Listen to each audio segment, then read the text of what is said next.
किसी शहर के एक गंदे मोहल्ले के एक छोटे से कच्चे मकान में एक आदमी रहता था। उसका नाम त्रिशंकु था। वह एक स्कूल में पढ़ाता था। यूँ त्रिशंकु को लगभग हर चीज़ से असंतोष था, पर वह सबसे अधिक शिकायत अपने मकान से था। उसके जीवन की सबसे बड़ी अभिलाषा थी कि मैं अच्छे मोहल्ले में, अच्छे मकान में रहूं। मकान मालिकों के जो बेटे उसके स्कूल में पढ़ते थे, उन्हें वह बहुत प्यार करता था। परीक्षा के मौसम में उन्हें महत्वपूर्ण प्रश्न बता आता था और अधिक नंबर भी देता था। सोचता था किसी दिन कोई मकान मालिक मुझसे प्रसन्न होकर पूछेगा, तुम्हें क्या चाहिए? और मैं कहूँगा, एक अच्छा सा मकान। उस शहर के रेंट कंट्रोलर विश्वामित्र थे। विश्वामित्र मकानों के किराए पर नियंत्रण रखते थे और खाली मकान किराएदारों को देते थे। विश्वामित्र का लड़का त्रिशंकु की कक्षा में पढ़ता था और त्रिशंकु भी उससे बहुत प्यार करता था। लड़का पढ़ाई में बहुत कमज़ोर था और विश्वामित्र ने उससे कह दिया कि पुस्तकें संभाल कर रखना, अगले साल वही काम आएंगी। पर त्रिशंकु ने उसे कुछ ऐसे प्रश्न बताए और बाद में कुछ इस तरह उसके नंबर भरवाए कि वह पास हो गया। विश्वामित्र बहुत प्रसन्न हुए।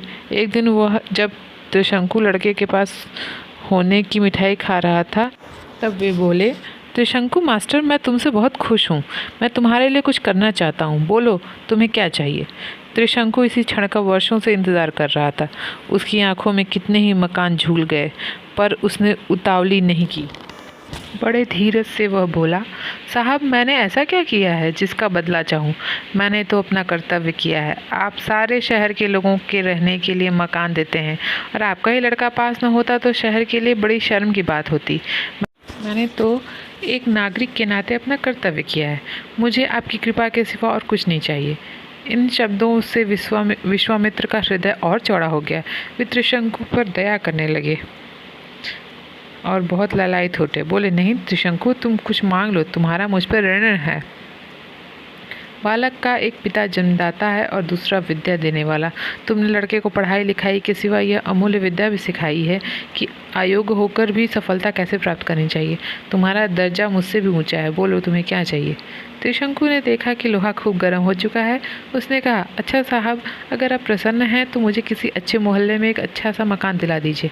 विश्वामित्र जरा सोच में पड़ गए। कहने लगे, त्रिशंकु मास्टर, तुमने बड़ी कठिन मांग कर दी। मकानों का बेहद अभाव है। तुम मकान की जगह अगर कोई देश मांग लेते तो देने में कोई कठिनाई न होती। खैर, मैं वचन हार चुका हूँ, तुम्हें मकान दिलाऊंगा। विश्वामित्र ने टेबल की दराज से एक डायरी निकाली और उसके पन्ने पलटने लगे। एक पृष्ठ पर आकर रुके और फ़ोन लगाया। हेलो, इंद्र जी हैं क्या? मैं विश्वामित्र बोल रहा हूँ। नमस्कार जी।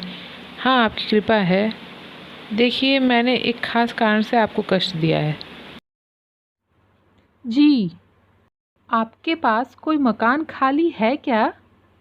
अच्छा, मेरे एक अपने आदमी हैं। हाँ, भले आदमी हैं। तो उन्हें भेज दूँ शाम तक? अच्छा अच्छा, धन्यवाद। विश्वामित्र ने फ़ोन रखा। त्रिशंकु से कहा, लो, तुम्हारा कार्य हो गया। शहर के सबसे अच्छे मोहल्ले में तुम्हारे लिए मकान तय हो गया। त्रिशंकु का चेहरा, जिसकी एक एक पंखुड़ी फ़ोन पर हुई एक एक बात से खुलती जा रही थी, अब पूरी तरह खिल गया। उसने पूछा, यह मकान किस जगह है? विश्वामित्र ने कहा, अपने शहर के सबसे सुंदर मोहल्ले में, स्वर्गपुरी में, जिसे सिविल लाइंस भी कहते हैं। वहाँ इंद्रदेव नामक एक सज्जन के कई मकान हैं।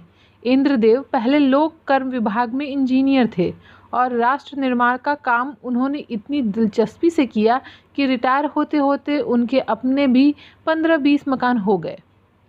ये सब किराए पर चल रहे हैं। इन्हीं में से एक मकान का एक हिस्सा तुम्हें मैंने दिला दिया है। पहला प्रश्न जो त्रिशंकु ने उठाया वह था, किराया? विश्वामित्र ने कहा, उसकी चिंता मत करो, मैं सब बातें कर लूँगा। तुम तो शाम को इंद्र जी के पास पहुँच जाओ और जो मकान वे बताएं उसमें डेरा डाल दो।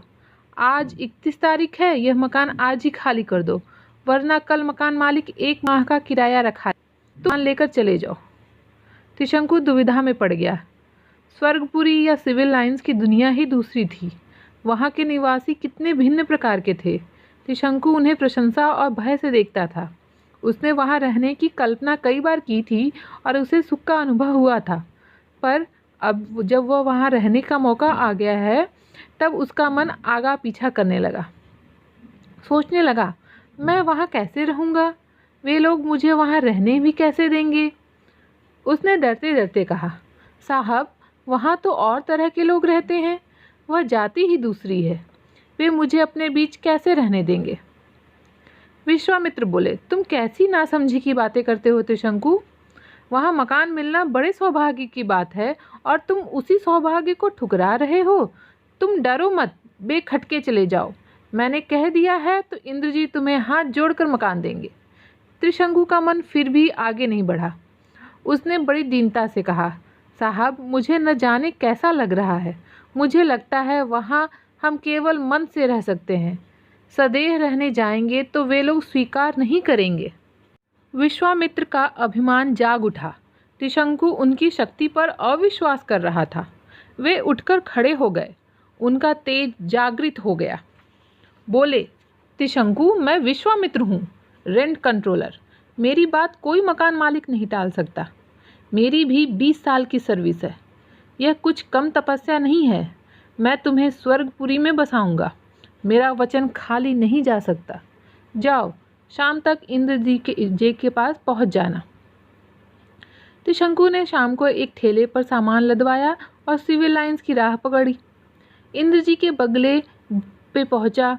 इंद्र जी बगीचे में आराम कुर्सी पर लुढ़के हुए माली को हिदायतें दे रहे थे। त्रिशंकु ने ठेला सड़क पर खड़ा किया और इंद्र के सामने जाकर खड़ा हो गया। नमस्कार साहब। क्या काम है?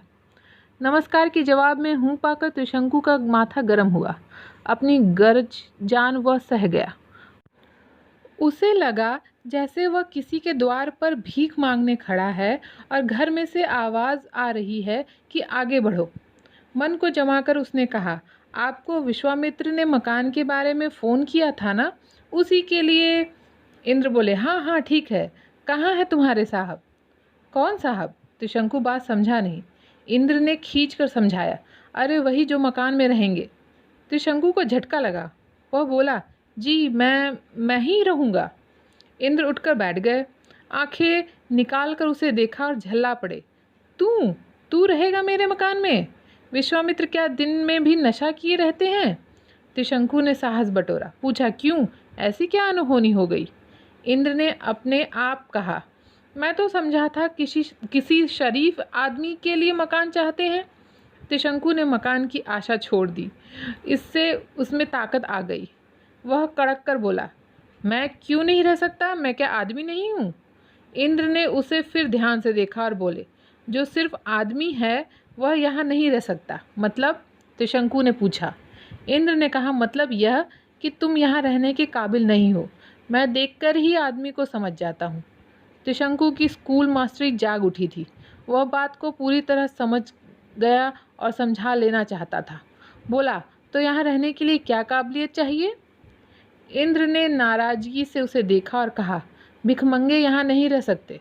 तुम्हारे पास मोटर है, ट्रांजिस्टर सेट है, रेफ्रिजरेटर है, सोफ़ा सेट है। त्रिशंकु इंद्र जी की रोषपूर्ण छवि देखता रहा। इंद्र बोलते गए, बच्चे पब्लिक स्कूल में पढ़ते हैं कि गंवारों के स्कूल में? कैक्टस के कितने प्रकार जानते हो? किस क्लब में जाते हो? जवाब के लिए थोड़ा वक्त देकर इंद्र ने कहा, फिर तुमने यहाँ आने की हिम्मत कैसे की? त्रिशंकु ने जरा अकड़ कर कहा, मुझे विश्वामित्र जी ने भेजा है, वे रेंट कंट्रोलर हैं, उनका ऑर्डर। इंद्र तपाक से उठ खड़े हुए, एक अंगुली उसकी ओर ऐसे घुमाते हुए जैसे इससे कलेजा फाड़ देंगे। वे चीखे, मुझे विश्वामित्र का डर दिखाता है? ऐसे रेंट कंट्रोलर यहाँ 20 आ चुके हैं। सेक्रेटरी से कहकर कल ही तबादला करा दूंगा। विश्वामित्र का बाप भी तुम्हें यहाँ नहीं बसा सकता। मेरे मकानों को अनाथालय समझ रखा है। विश्वामित्र की जब गाली पड़ी तब त्रिशंकु ने वहाँ रुकने का कोई कारण नहीं देखा। उसने ठेला लौटाया और सीधे विश्वामित्र के बंगले पहुँचा। बोला, साहब इंद्रदेव ने मुझे भगा दिया, कहा कि तुम यहाँ रहने के लायक नहीं हो। उन्होंने आपको भी गालियाँ दी। विश्वामित्र की भ्रुकुटी कुटिल हो गई, आंखें क्रोध से लाल हो उठी। बोले, उस इंद्र के बच्चे की इतनी हिम्मत? मैं उसे कल देखूंगा, तुम रात यहीं काट लो, कल मैं तुम्हें उसका मकान दिलाऊंगा।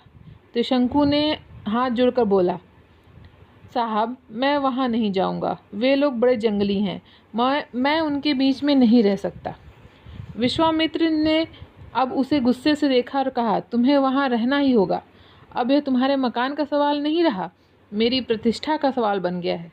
त्रिशंकु ने कहा, साहब, अब इस बात को छोड़िए, मैं वहाँ नहीं जाऊँगा। मैं तो अपने उसी मकान में रहूँगा। वह चलने को मुड़ा। विश्वामित्र ने कहा, मगर वहाँ कैसे रह सकते हो? वह मकान तो मैंने आज दूसरे को अलॉट कर दिया। त्रिशंकु की आंखों के सामने दुनिया थोड़ी देर तक गोल गोल घूमती रही। वह सड़क पर आया और ठेला लेकर एक धर्मशाला की तरफ चल पड़ा। तब से त्रिशंकु धर्मशाला में पड़ा हुआ है। मुझे उम्मीद है आप लोगों को ये कहानी पसंद आएगी। अगर पसंद आई हो तो please like, share and subscribe my channel. Thank you.